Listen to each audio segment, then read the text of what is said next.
Questions orales. Oral questions. L'honorable. The Honourable Leader of the Opposition.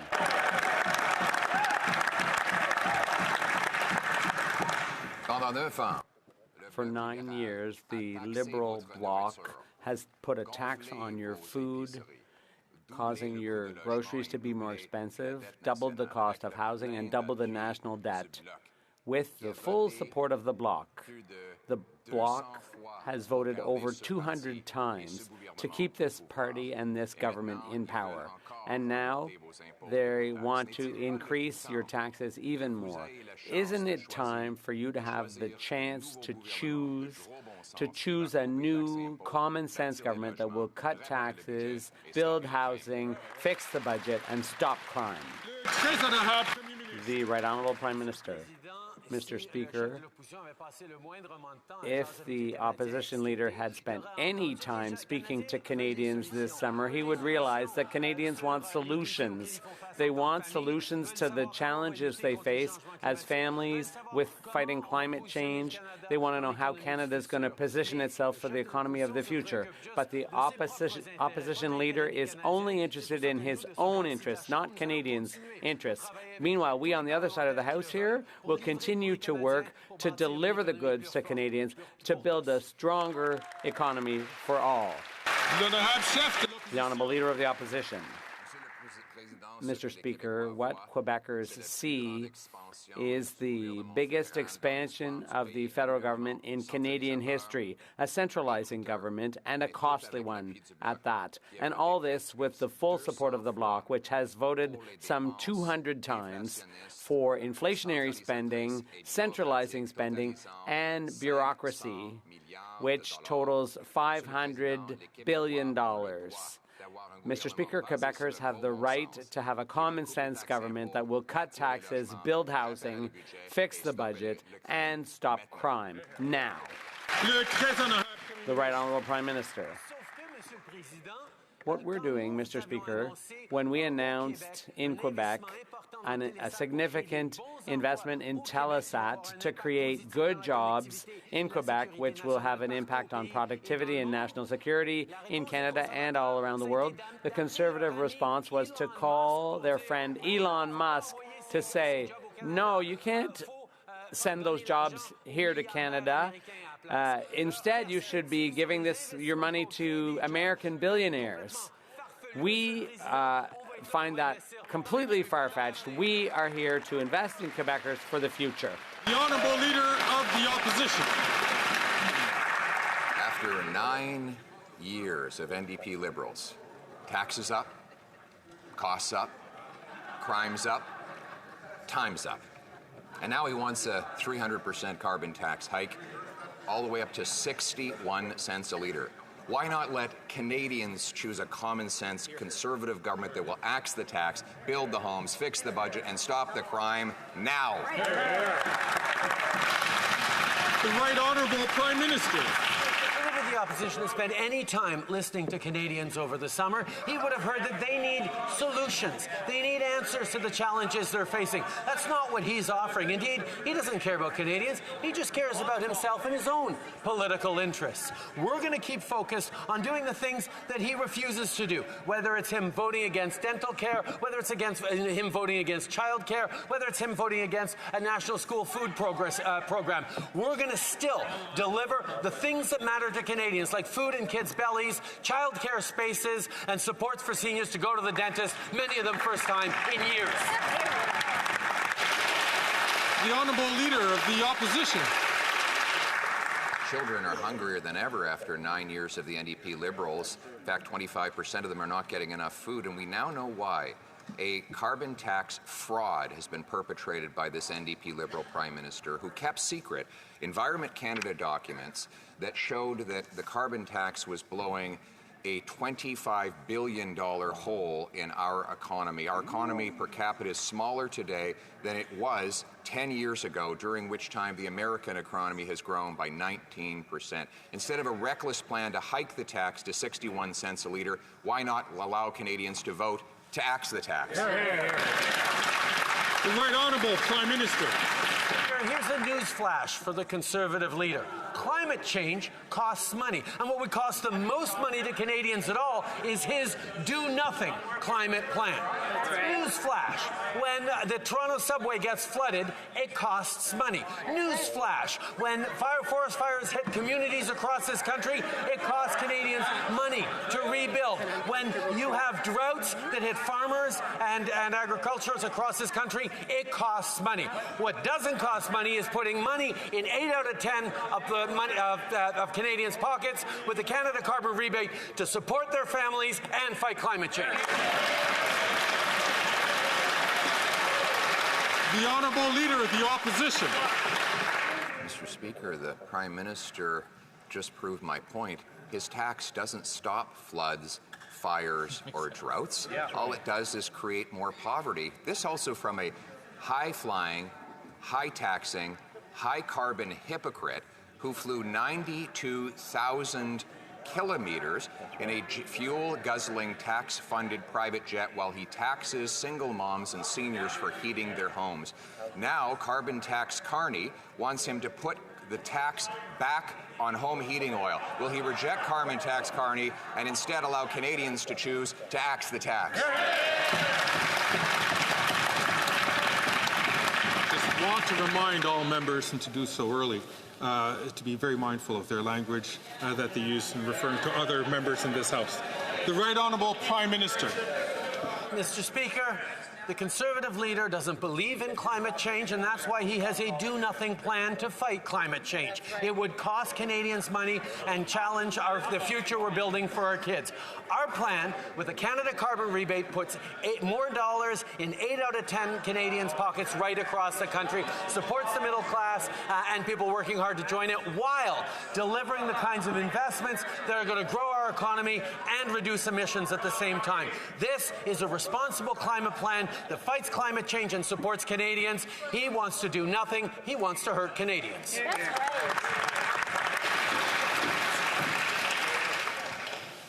L'honorable député de Belleuil-Chambly. The Honourable Member for Belleuil-Chambly.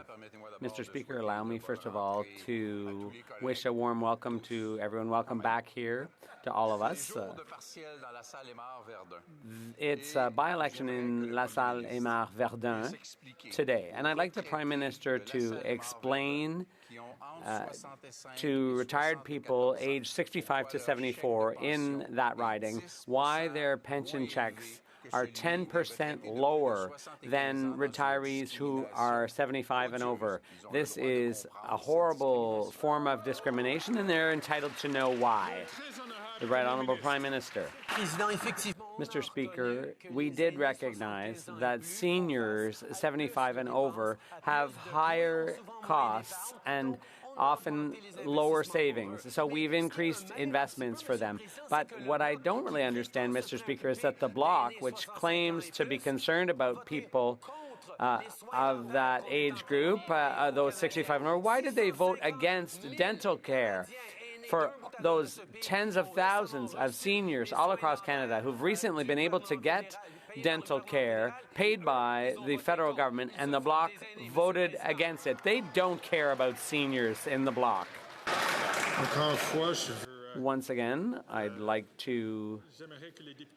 members to stick to language that's much more clearly parliamentary.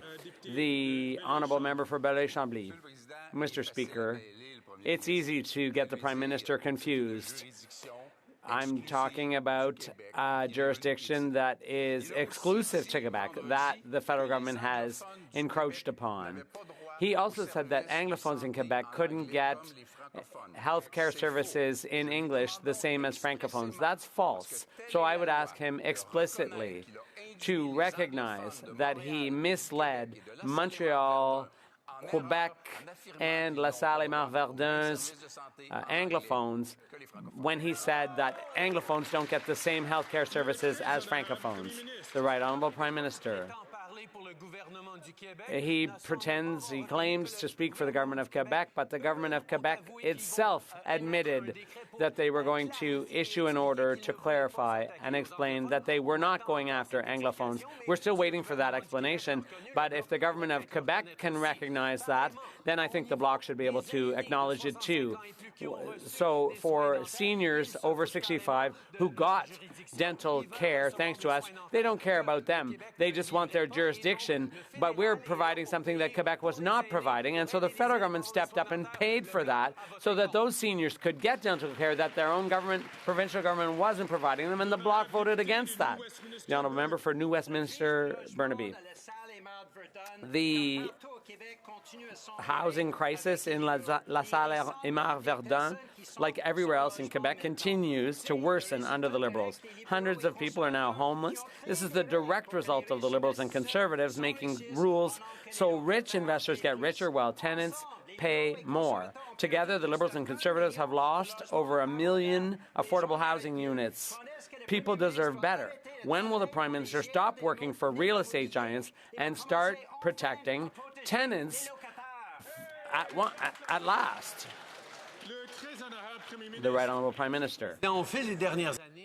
What's been done in recent years is I've had a lot of good conversations with the NDP leader and colleagues in the NDP, and I know that they're truly concerned about Canadians' situations and they want to help. But what's obvious is that they have no idea how to go about it. And as soon as the Conservatives attack them a little bit, they hide and run. Yes, it's difficult to deliver progressive things in this country, but we as a government are doing just that. And with or without the NDP, we will continue to deliver for people all across the country. We will provide housing, services, and more. The honourable member from New Westminster, Burnaby. No excuses. No one in Canada should be homeless, period. Full stop. And no one in Canada should pay out of pocket to get the health care they need. The Liberals are letting people be charged membership fees or bundled payments to gain access to primary care covered by universal health care. And Conservatives want people to pay for health care in Elmwood, Transcona, and right across this country. Liberals let you down on health care, you pay. Conservative cut health care, you pay. When will Liberals start making people pay for health care that should be free? The Right Honourable Prime Minister. Mr. Speaker, as everyone in here knows, over the past couple of years I've had lots of great conversations with the NDP, and I know they actually do care about Canadians and about delivering for them. Unfortunately, they have no idea how to do it, and as soon as hard things got hard, they turned tail and ran, Mr. Speaker. Wanted to avoid the criticisms of the mean old Conservatives and tried to save themselves. Well, the reality, Mr. Speaker, is we know that hard things are hard. We're going to continue to deliver progressive solutions for Canadians because we're going to step up and fight for Canadians and not hide from the Conservatives.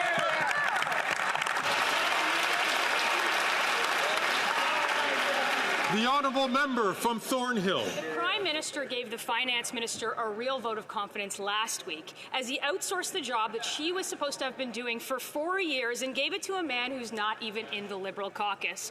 First, the Prime Minister tried to fire her in the newspaper, and now she's being shoved aside for Carbon Tax Carney, a man focused on his own profits and his own corporate interests, who was brought in to serve as the de facto Finance Minister. She's lost her job responsibilities. She's lost her credibility. How long will the Phantom Finance Minister endure this humiliation? The Honourable Deputy Prime Minister and Minister of Finance. Mr. Speaker, I am not going anywhere.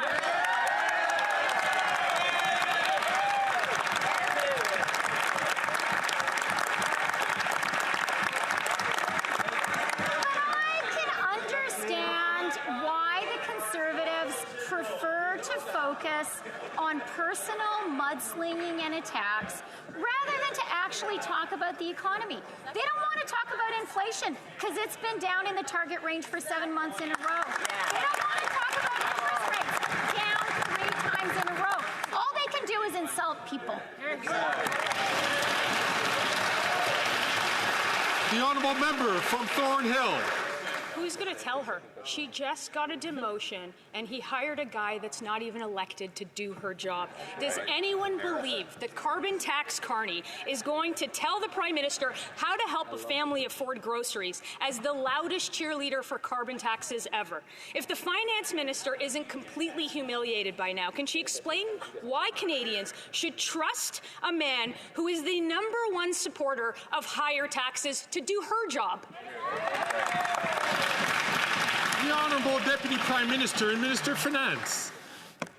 Mr. Speaker, we are seeing more clearly than ever that the only thing the Conservatives know how to do is to level personal attacks and personal denigration. They do not care about Canadians, and now they're scared about the facts of our economy.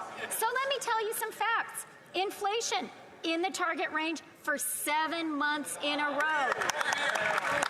Interest rates down 3 times in a row, and the IMF says we'll have the strongest economic growth in the G7.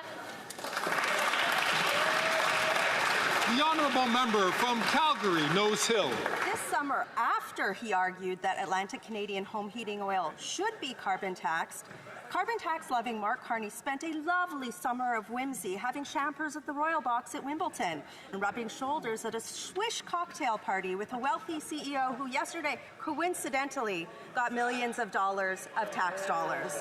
This is not someone who's in touch with the struggle of average Canadians, but neither is the Prime Minister. Did he push aside his now phantom female cabinet minister because carbon tax-loving Mark Carney could get him into fancier parties than she can?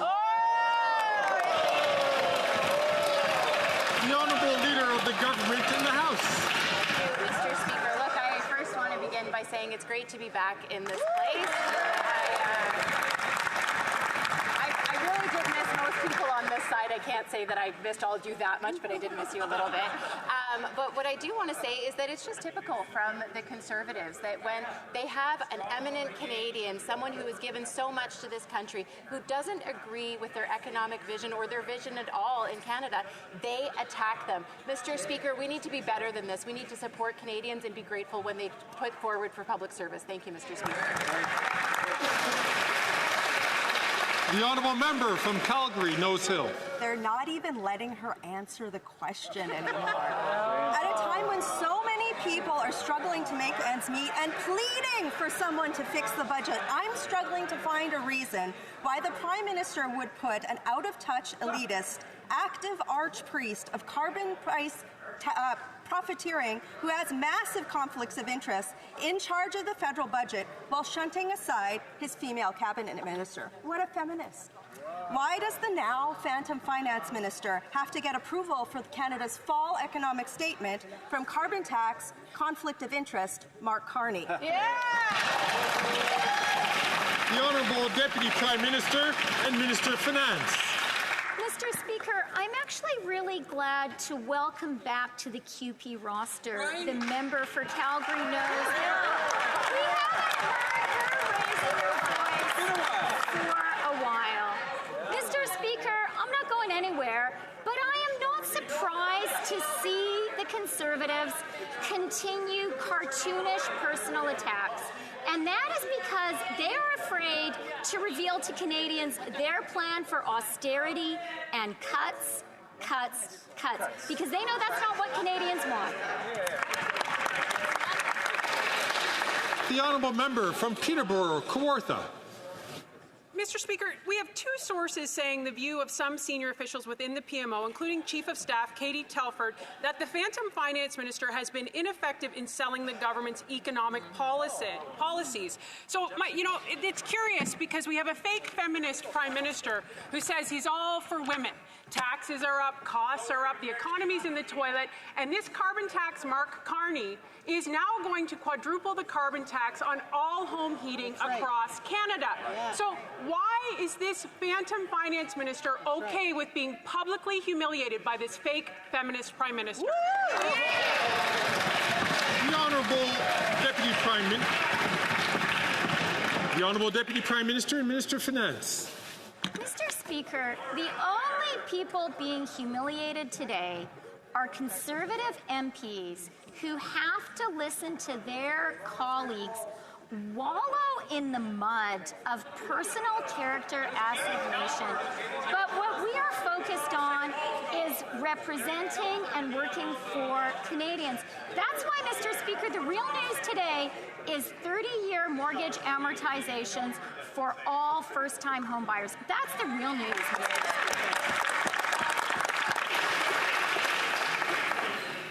The honourable member from Peterborough, Kawartha. Mr. Speaker, it is not Conservatives saying that. It's the Prime Minister's Chief of Staff, Katie Telford, for the record. And so I guess the question is before this phantom finance minister. She simply has two choices.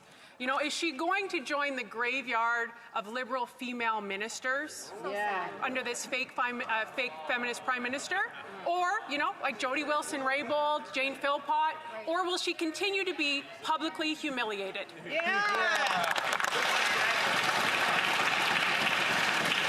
The Honourable Deputy Prime Minister and Minister of Finance. Mr. Speaker, what we are seeing today is the Conservatives running away from the reality about the Canadian economy. They are running away from the fact that inflation is in the Bank of Canada's target range for 7 months in a row. They are running away from interest rates down 3 times in a row, the first time in the G7, and wages outpacing inflation for 18 months. The only thing the Conservatives know how to do is traffic in cheap insults. Canadians are a lot better than that. L'honorable député de Shefford. The honourable member for Shefford. Mr. Speaker, there's a lot of talk these days about elections. Some are doing their calculations, but for the Bloc, it's simple. Our confidence is in Quebecers, not the Liberals, not the Conservatives, Quebecers. And Quebecers are telling us they're concerned about the cost of living and seniors' standard of living. That's why our priority is to increase old age security for people aged 65 to 74. They're being unfairly discriminated against, and it's got to stop. It's as simple as that. Will the government listen to this simple request from Quebecers? The Honourable Minister. Mr. Speaker, the next time the Bloc supports seniors will be the first time in the history of this Parliament. Let's look at the facts.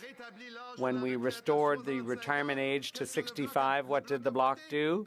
They voted against. When we increased the GIS, helping millions, thousands of seniors in Quebec, the Bloc voted against that too. And when we provided dental care to seniors, the Bloc voted against that too. They're doing nothing for seniors. The honourable member for Shefford. The Bloc's request is simple. Our bill, C-319, would increase the OAS for 65 to 74-year-olds by 10%. It's so simple and so sensible that in committee, all parties supported our bill. All that's missing is the government's support.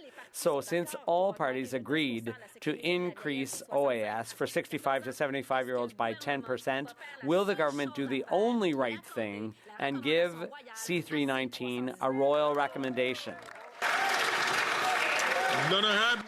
The Honourable Minister of Labour. Mr. Speaker, I'd like to welcome the Bloc with their support for seniors, because this is exactly what this government is all about. Look at what we've done, whether it was the grocery rebate, whether it was increasing the GIS, whether it was the many things we've done, including dental care this year, which is being delivered all across Quebec, including my colleague opposite's riding, which she voted against. Mr. Speaker, we are there for seniors. The honourable member for Shefford. I toured all over Quebec this summer to talk about C-319. Everyone gets that it's unfair for seniors under 75 to get 10% less than the rest. Everyone gets that, unlike the Liberals, a grocery bill doesn't discriminate based on age. That's why this is the Bloc's top priority. Quebecers understand the problem. They understand our approach. Will the Liberals finally get it too and give C319 a royal recommendation? The Honourable Minister of Labour.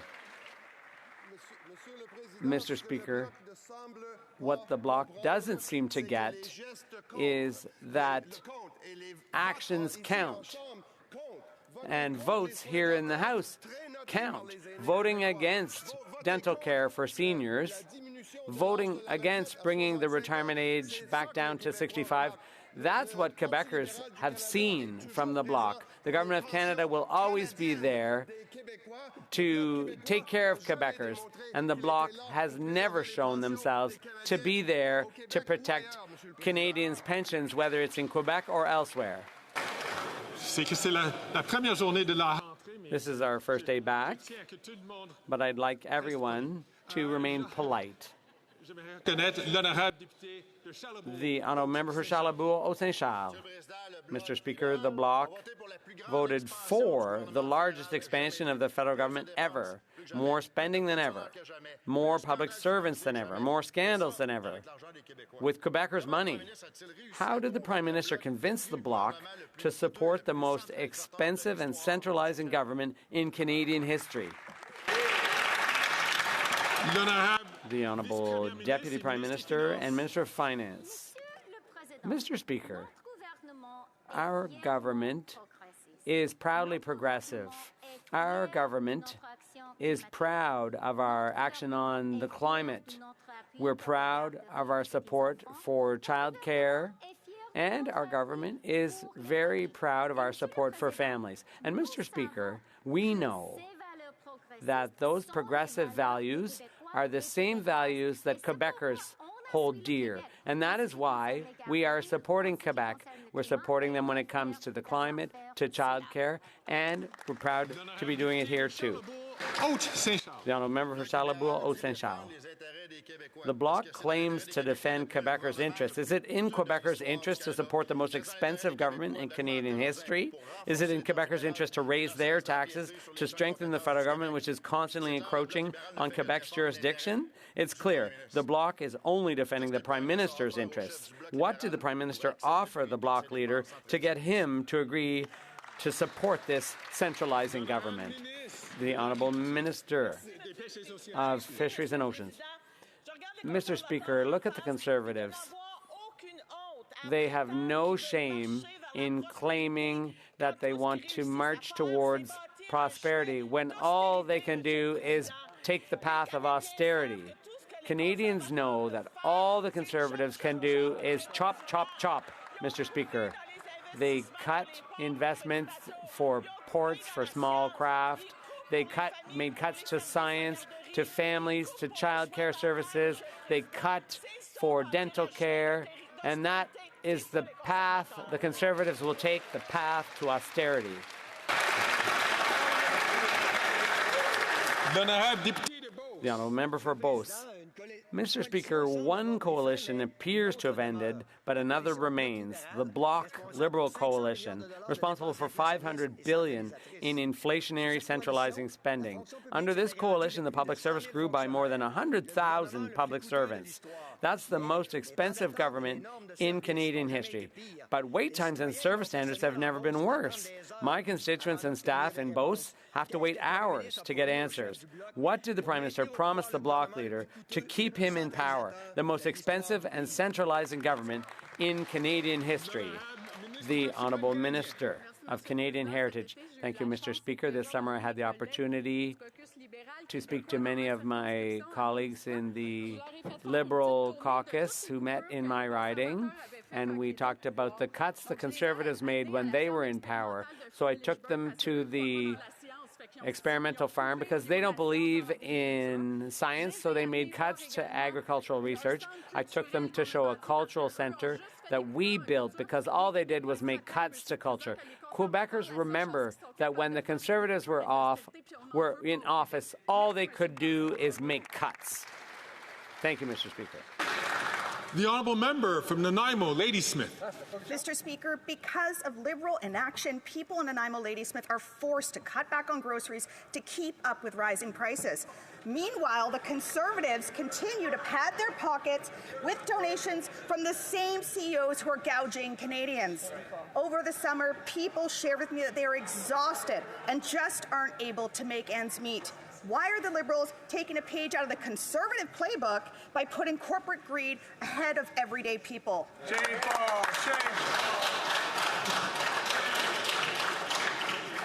The Honourable Parliamentary Secretary, excuse me. Thanks, Mr. Speaker. It's a shame that the NDP's recent hard right turn has taken them down the wrong path. It's too bad that they've caved to the Conservative pressure. We worked collaboratively for many months to introduce numerous rounds of changes to Canada's competition laws, which I think are significant signs of progress that will amount to better prices, more options for Canadians.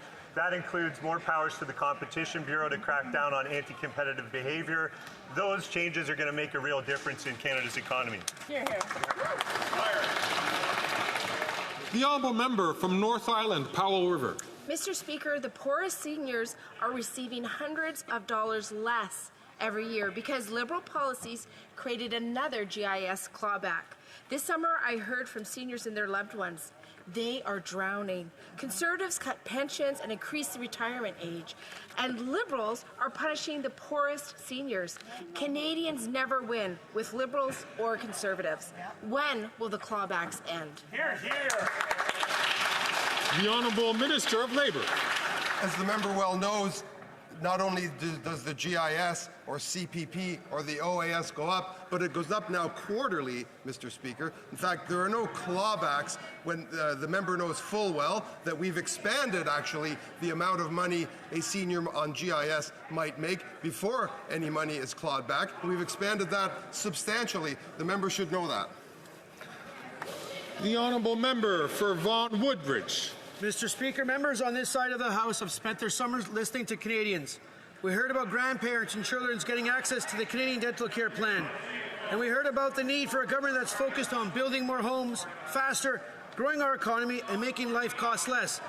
What we've seen from Conservatives do all summer is bet against our economy and bet against Canadians for their own political gain. Can the Deputy Prime Minister, Minister of Finance, share with us the good economic news we saw over the summer and what this means for Canadians and for their families? Good question.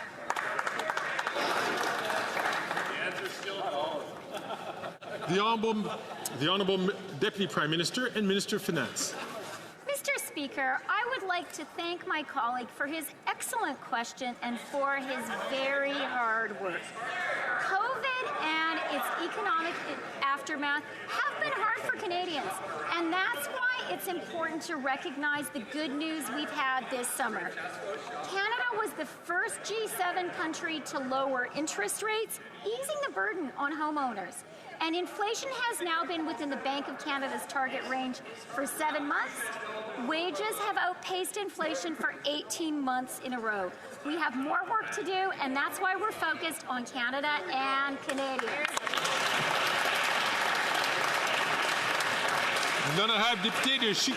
The Honourable Member for Chicoutimi-Le-Fjord. Mr. Speaker, I've been to Sacré-Cœur several times to meet the Boisacco Forestry Company. The employees are feeling very worried, and rightly so, because they're in danger of losing their jobs. The Environment Minister's order is a nightmare for the forestry sector. It's going to kill jobs, shut down businesses. It could even wipe out communities. The sector represents 1,200 jobs in Quebec and nearly 900 million in economic benefits. Will the minister stop and think about the human beings behind his radical policies, and will he guarantee that he will not impose his order? The Honourable Environment Minister. Thank you, Mr. Speaker. I'm happy to be here with you today at the beginning of the session.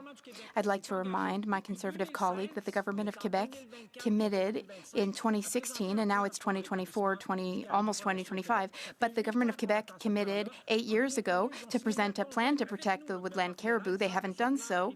Recently, they signed an agreement with us, the federal government, saying that their plan would be ready in June 2023 to protect 65% of the woodland caribou habitat.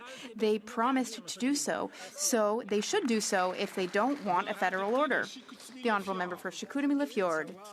Well, Mr. Speaker, I'm curious. I'm wondering, can the minister even point to Sacré-Cœur on a map? Inflation, cost of living, interest rates, life is hard enough as it is. Now the Liberals, they just have to add another layer of stress. The Bloc Québécois supports them, and the only way to get rid of this tired old government is to replace it with a Conservative government. The Bloc voted with the Liberals 188 times to keep the Liberals in power. Will the Bloc Liberal coalition leave forestry workers alone once and for all?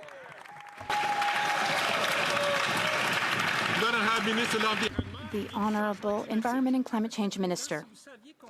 Mr. Speaker, if only you knew how many times this summer I met with Quebecers.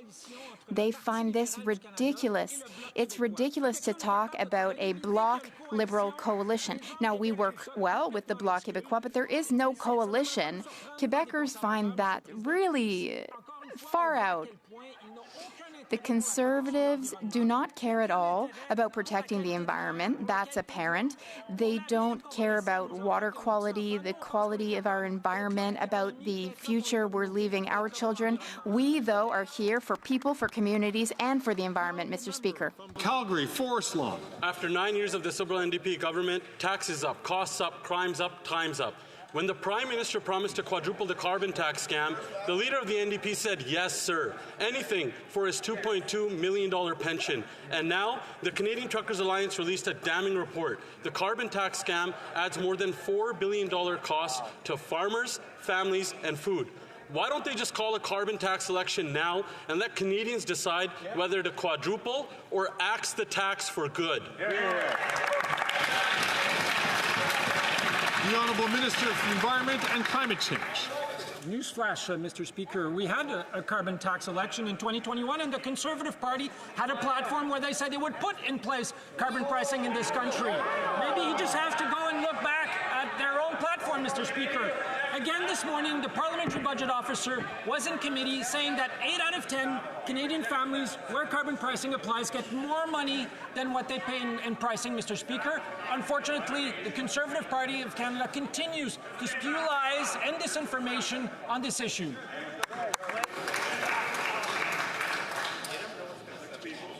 The Honourable Member from Calgary, Forest Law. The PBO proved that orange jumpsuit, handcuff-wearing minister is lying when he said that more Canadians pay into this.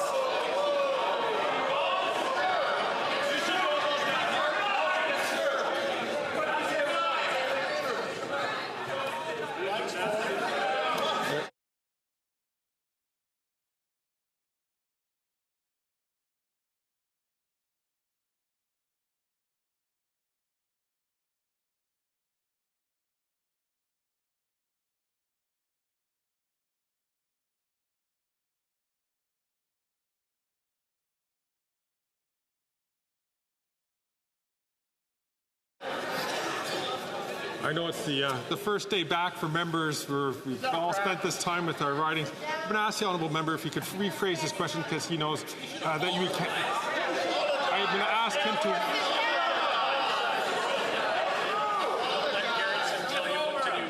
I am going to ask the Honourable Member to rephrase his question, to not use language which is normally considered unparliamentary. The Honourable Member from Calgary, Forest Lawn, from the top. What this orange jumpsuit wearing, handcuff loving minister doesn't understand is that the PBO proved Canadians pay more into this scam than what they get back. And it's done nothing to stop a single forest fire or flood. It's a scam and nothing else. And the leader of the NDP continues to prop this carbon tax scam up so he can get his $2.2 million pension. That's why he voted in favor of it 24 times. Call a carbon tax election now so Canadians can axe the tax and kick this carbon tax costly coalition to the curb.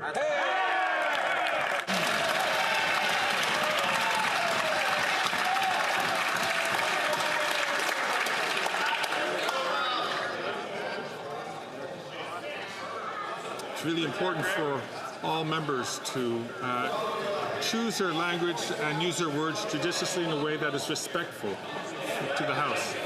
The Honourable Government House Leader. Thank you, Mr. Speaker. And Mr. Mr. Speaker, that kind of language from the member opposite is totally inappropriate, and quite frankly, Canadians deserve better. But it's what we've come to expect from the Conservative leader and his caucus, who would prefer... Outside the House, right?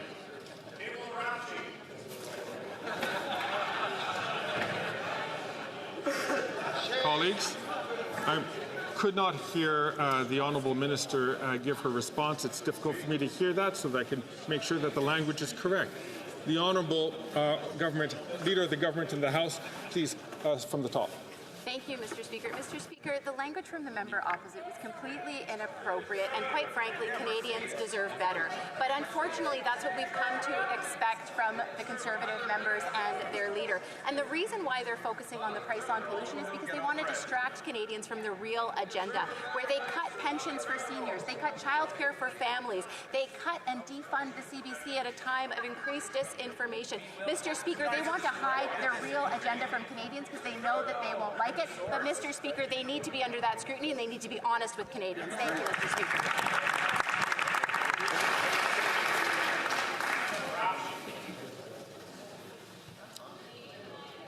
Again, I'm going to ask members on all sides to please make sure that they only address the House when they have recognized by the Speaker to hold the floor.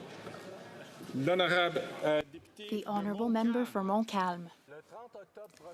On October 30th, Quebec will move forward for patients and their families. Quebec will implement its own legislation to govern advance requests for medical assistance in dying. 6 professional orders are calling on the federal government to align the criminal code with Quebec's legislation. Allow me to quote the Collège des médecins. We deplore the fact that the federal government has not agreed to amend the criminal code to authorize this approach, which is well regulated and on which a broad consensus exists in Quebec. Will the Justice Minister finally listen to patients, doctors, and science and amend the criminal code? The Honourable Minister of Health. Thank you, Mr. Speaker. This is a very sensitive topic. We need to take the right amount of time. We need to study the legal implications of this matter. We also need the time to have a national, countrywide conversation. I need to discuss this with all of my provincial and territorial counterparts. We all need to discuss this and reflect because there will be many consequences, but I look forward to continuing to discuss and work with the colleague across the way. The Honourable Member for Montcalm. Yes, but since February 2023, the minister has been repeating that he's consulting the provinces, that he's thinking things over, that advance requests are complicated. While he was dithering, though, Quebecers are for it. 97% of Quebecers support this, and Quebec has passed its own legislation. Patients want it implemented, and doctors want to be able to practice with complete peace of mind. Does the minister understand that there's a difference between carefully studying an issue and dragging his feet while people suffer? The Honourable Justice Minister. Thank you, Mr. Speaker. I have the utmost respect for the important critical work that Quebec has accomplished when it comes to advance requests. Canada has one and only one criminal code for good reason. Canadians deserve clarity and clear standards regarding what is criminal and what is not. So we are not yet ready to implement an exception for Quebec on this matter, but we will continue to be transparent and we will continue to work in collaboration with Quebec in determining the next steps. Thank you. From Toronto, St. Paul's.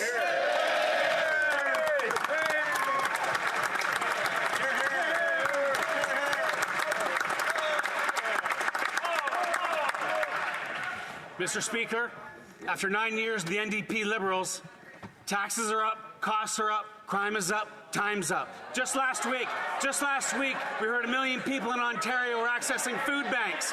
Meanwhile, the NDP leader supports the Prime Minister, keeps him in power, and supports his crushing carbon tax increases.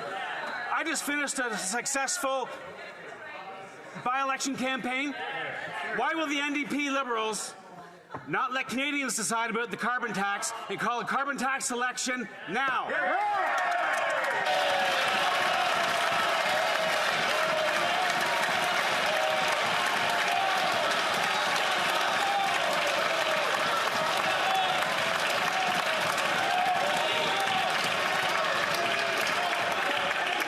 Honourable Leader of the Government in the House of Commons. Thank you, Mr. Speaker. Mr. Speaker, I'd like to welcome my new colleague to this place. It's important, of course, to always be open and transparent with Canadians, and what we see is someone else who knows how to repeat three-word slogans as opposed to be able to deliver for Canadians. Mr. Speaker, what the members opposite are doing are trying to evade what they actually plan to deliver for Canadians. So I hope that the member opposite can be more honest and transparent with Canadians moving forward. Thank you, Mr. Speaker. That's a good hope. The Honourable Member from Brantford, Brent. Mr. Speaker, after 9 years of NDP Liberals, taxes are up, costs are up, crime is up, and now time is up. Canadians are feeling more unsafe than ever. Violent crime up 50%, sex assaults up 75%, car theft 46%, and shockingly violent gun crime over 100%.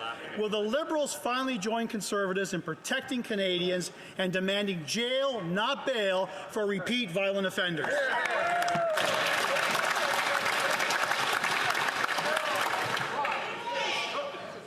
The Honourable Minister of Justice and Attorney General for Canada. Mr. Speaker, my fundamental job is to keep Canadians safe. Here's what we've been doing in the last 12 months.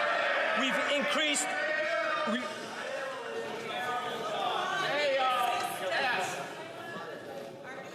Colleagues, I would appreciate being able to hear the Honourable Member's response. The Honourable Minister of Justice and Attorney General for Canada, from the top, please. Mr. Speaker, my fundamental job is to keep Canadians safe. Here's what I've been doing the last 12 months. I proposed new offences for money laundering. The Conservatives voted against. I've increased the penalties for violent carjackings. The Conservatives voted against. I and my colleague, the Minister of Public Safety, have put $160 million to aid the CBSA and law enforcement in detecting and stopping car thefts. Car thefts are down 17% over the last 6 months compared to last year. There's still more work to do. We're going to continue to do that work. While the Conservatives shout slogans, we are going to keep Canadians safe.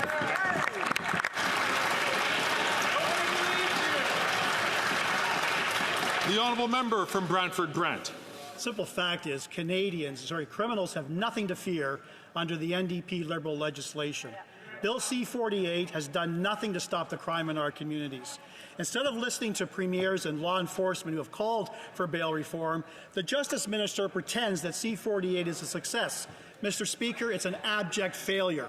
When will the minister stop protecting criminals, start standing up for victims by reversing their catch and release policies?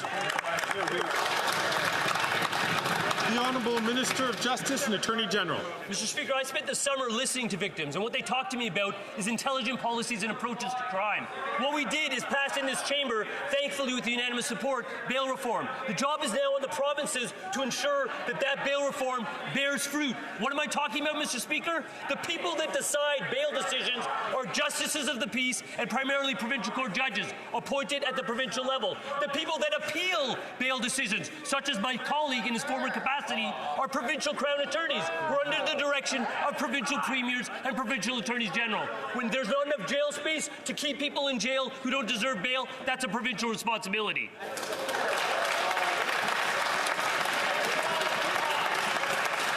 The Honourable Member from Halifax West. Thank you very much, Mr. Speaker. On this day, 50 years ago, 32 women across Canada took the oath to become RCMP's first female officers.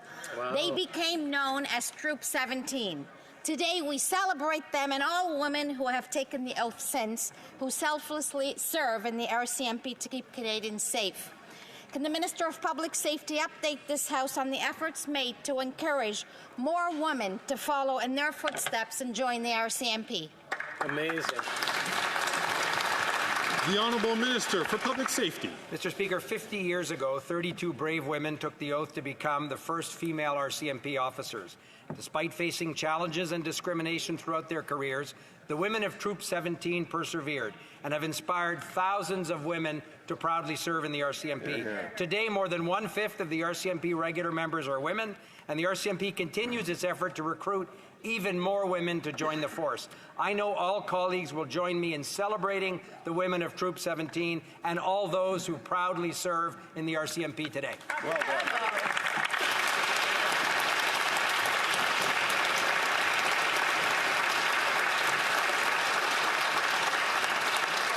The honourable member from Coastal Bay Central, Notre Dame. Mr. Speaker, after 9 years of the NDP Liberals, taxes up, costs up, crime's up, time's up. And now foreign access to Northern Cod is up. With the backing of the 6 Liberal Newfoundland and Labrador MPs, this government broke the promise to allocate the first 115,000 tonnes of Northern Cod to the inshore harvesters, and they caved to NAFO pressure to allow foreign countries back in with 5% of the Northern Cod quota. So this minister, Mr. Speaker, does she work for foreign nations or does she work for Canadians?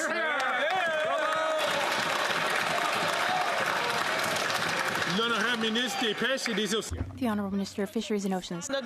Thank you, Mr. Speaker. Our government is aware of the cultural, economic, and historic importance of cod for the people of Newfoundland and Labrador.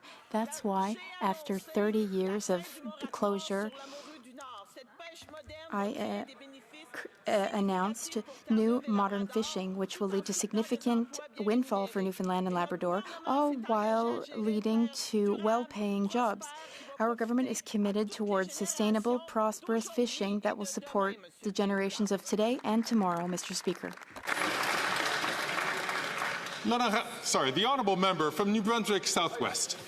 Mr. Speaker, after 9 years of NDP Liberals, taxes up, costs up, crime's up, and time's up for this atrocious Liberal fisheries minister. She has failed to protect one of Atlantic Canada's most important industry, the lobster fishery. In my riding, there are no DFO enforcement officers along the Canada-U.S. border. Poachers from Maine are illegally fishing lobsters in our waters. They are stealing Canada's natural resources. 60 New Brunswick fishing boats held a peaceful protest Saturday, calling on the minister to enforce the law and protect Canadian sovereignty. Will she do her job, or will the Prime Minister fire her?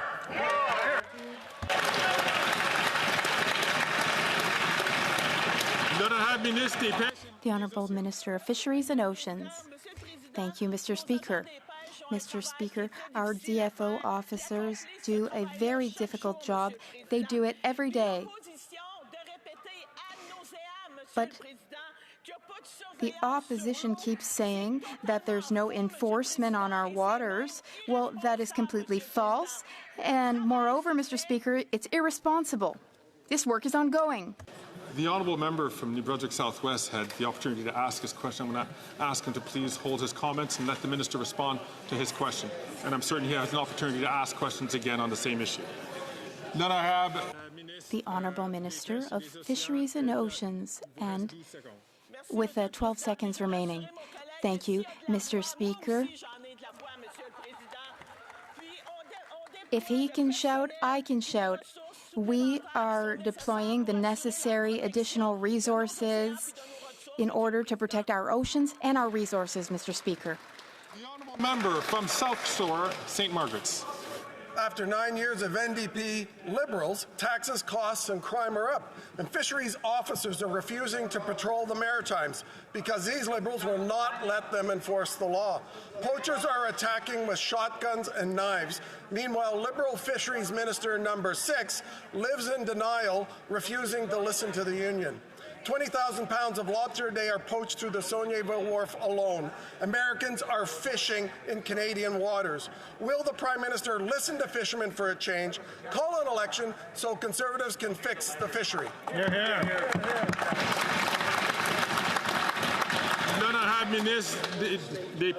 The Honourable Minister of Fisheries and Oceans. Thank you, Mr. Speaker. Well, I encourage my colleagues to listen to the English interpretation of what I'm about to say in French, Mr. Speaker. What's being suggested is totally false. DFO enforcement agents are doing their job, Mr. Speaker. And on this side of the House, we're not putting on a show. We're working because this is an important matter. This pertains to safety, the safety of our waters and on our waters, and what he's suggesting is totally irresponsible. We will continue to do the necessary work in the right way. Thank you, Mr. Speaker. Again, I'll ask members who ask questions to please ask their question and then listen to the response and then take up the question again when their turn has been offered. The honourable member from Richmond Centre. Thank Thank you, Mr. Speaker. This summer, I was pleased to join the Minister of Health to sign 2 new healthcare agreements with British Columbia. These agreements will enhance wages for personal support workers and improve accessibility and affordability to medication across BC. Canadians believe in our healthcare system, and we must continue to build up a healthcare system for all generations. Could the Minister of Health please share with us how these agreements will support healthcare in BC? The Honourable Minister of Health. Well, thank you very much, Mr. Speaker, and I thank the member for Richmond Centre for his advocacy in health and to make sure that we have the greatest health system in the world. And, you know, we're seeing that unfold in British Columbia with an agreement that's going to make sure that healthcare assistants, what some call personal support workers, are getting a fair wage, making sure that we work in partnership, that the people who keep our hospitals and our long-term care facilities and assisted care facilities going, as well as an essential agreement on pharmacare, making sure that every person in British Columbia has access to the contraceptives they need, has access to the diabetes medication they need, and yes, to menopause hormone treatment, Mr. Speaker. These are huge things for our health system.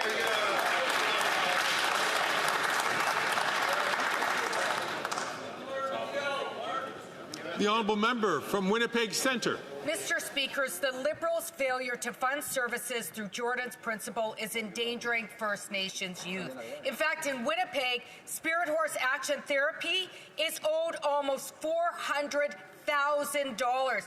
And the First Nations Child and Family Caring Society says this government's neglect is putting kids at risk.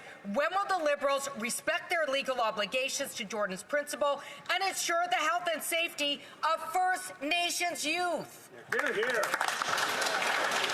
The Honourable Minister for... Mr. Speaker, I'm so proud to be part of a government that puts Indigenous children first. First Nations children are getting the services they need after a decade of neglect with the previous Conservative government ignoring their needs, leading to historic lawsuits and, of course, the compensation required to make up for such a terrible omission. And we are making it right, Mr. Speaker. We're ensuring that no First Nations child goes without the care they deserve.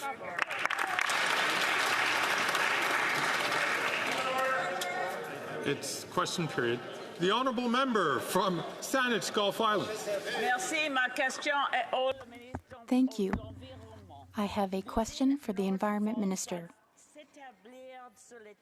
Northvolt is setting up on the contaminated lands of a previous place. There are jurisdictional impacts. Thousands of people signed a petition for a federal assessment. The mayors of Saint-Basile and McMasterville are wondering what the repercussions of this Northvolt plant will be. Will the minister use his powers to order an environmental impact assessment to study the impact of the Northvolt plant in Quebec? The Honourable Environment and Climate Change Minister. Thank you, Mr. Speaker. I thank the member for Saanich Gulf Islands for her question. The Canada Impact Assessment Agency received a request for an impact assessment, so the impact assessment study is underway. The agency will make its recommendations in the upcoming weeks. The leader of the Green Party and I and many others in Canada are confused, though, about the NDP's position on carbon pricing. I did some door-to-door in La Salle et Marverdun over the weekend, and so many people told me that they don't understand the NDP's new stance because it would be harmful